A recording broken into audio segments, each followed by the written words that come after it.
যতটুকু হয়েছে এটা এখানেই শেষ করতে হবে, এখানে নিষ্পত্তি করতে হবে। আছেন সঠিক তথ্যটা আপনার উদ্ঘাটন করা উচিত। এই মুহূর্তে আমি ইতিমধ্যে প্রশাসনের সাথে কথা বলেছি, জামাতের নেতৃবৃন্দের সাথে কথা বলেছি এবং আমাদের স্থানীয় বিএনপি নেতৃবৃন্দের সাথেও কথা বলেছি।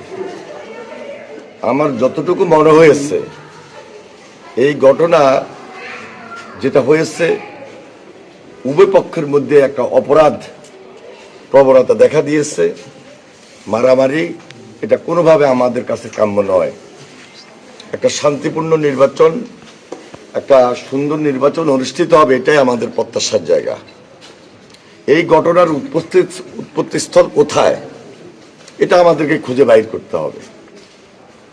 আমি যতটুকু শুনছি, যেটা একটু আগে বলার চেষ্টা করলাম, যে মহিলা মিটিং হবে খুবই স্বাভাবিক। একটা বাড়িতে অথবা মহিলা মিটিংয়ে গিয়ে আইডি কার্ড গ্রহণ করা, এটা নির্বাচনী আচরণবিধিতে পড়ে কিনা, আইডি কার্ডের ফটোকপি দেওয়া, আমি মনে করি একটা ঘটনার উৎপত্তিস্থল হতে পারে। এটা আমি শুনেছি। তবে আমি মনে করি এটা প্রশাসন সম্পূর্ণভাবে তদন্ত করবেন। তদন্ত করে এটা একটা উদ্যোগ নেওয়া যেতে পারে ভবিষ্যতে, যেন আমাদের এই নির্বাচন বাধাগ্রস্ত না হয়।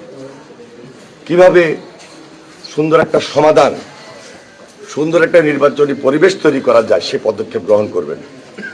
আমি ইতিমধ্যে যেহেতু সবার সাথে আলোচনা করেছি খুবই পজিটিভলি, আমার মধ্যে যে চিন্তা, আমাদের মধ্যে যে চিন্তাটা থাকা উচিত, সেটা হলো আমি নিজেও উদ্যোগ গ্রহণ করেছি এবং এটা যেন সুন্দরভাবে সমাধান হয়।